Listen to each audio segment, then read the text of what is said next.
नमस्कार, आप देख रहे हैं जनभावना टाइम्स। आपके साथ मैं हूं अंकिता। रूस और यूक्रेन के बीच पिछले 7 महीने से जंग जारी है। इस युद्ध के दौरान दोनों देशों को बारी बारी से नुकसान पहुंचा है। तो इस बीच रूस ने यूक्रेन के कुछ क्षेत्रों पर अपने कब्जे की घोषणा कर दी है। रूस के राष्ट्रपति व्लादिमीर पुतिन ने शुक्रवार को यूक्रेन के 4 क्षेत्रों लुहांस्क, डोनेस्क, खेरसोन और ज़ैपोरिजिया को अपने देश का औपचारिक हिस्सा घोषित कर दिया। इस दौरान पुतिन का गुस्सा अमेरिका और यूरोप पर जमकर फूटा। क्रेमलिन के सेंट जॉर्ज हॉल में पुतिन ने पश्चिमी देशों को आड़े हाथों लिया। पुतिन ने अपने 37 मिनट के भाषण में पश्चिमी देश अमेरिका और यूरोप पर जमकर भड़ास निकाली और उन पर एक के बाद एक कई आरोप मढ़े। पुतिन ने यहां तक कह दिया कि पश्चिमी देशों ने भारत को लूटा और अब उनका अगला निशाना रूस है, लेकिन हम ऐसा होने नहीं देंगे।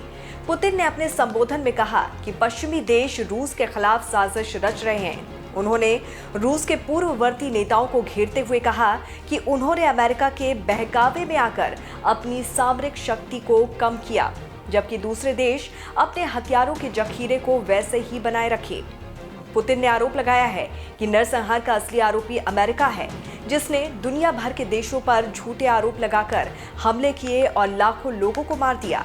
उन्होंने कहा कि मध्य युग में पश्चिम ने अपने औपनिवेशिक शासन की शुरुआत की। भारत और अमेरिका की लूट, चीन के खिलाफ युद्ध, अफीम युद्ध, ये सब पश्चिमी देश की देन है।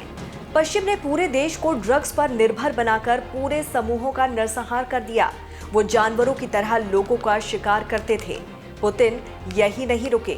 उन्होंने अमेरिका और यूरोप पर आरोप लगाते हुए कहा कि पश्चिमी देश रूस को उपनिवेश बनाना चाहते हैं। उन्होंने भारत जैसे देशों को लूटा, लेकिन हमने खुद को कॉलोनी नहीं बनने दिया। पुतिन ने कहा कि रूस सोवियत संघ को फिर से बनाने के लिए प्रयास नहीं कर रहा है। सोवियत संघ यानी कि यूएसएसआर अब नहीं है। हम अतीत को वापस नहीं ला सकते हैं और रूस को अब इसकी जरूरत भी नहीं है। हम इसके लिए प्रयास भी नहीं कर रहे हैं। पुतिन ने पहले दावा किया था कि आखिरी सोवियत नेताओं ने हमारे महान देश को नष्ट कर दिया था। पुतिन ने कहा कि सोवियत संघ के पतन के बाद पश्चिम ने फैसला किया कि अब हम सभी को हमेशा के लिए इनके हुक्म को स्वीकारना होगा, इनकी सारी शर्तों को मानना होगा। पुतिन ने कहा कि हम 90 के उस भयानक दशक को याद करते हैं जो भूख, ठंड और निराशा से भरा था, लेकिन रूस दृढ़ रहा, पुनर्जीवित हुआ, मजबूत हुआ और फिर से दुनिया में अपनी सही जगह ले ली। इस खबर पर आपकी क्या राय है, जरूर बताइए।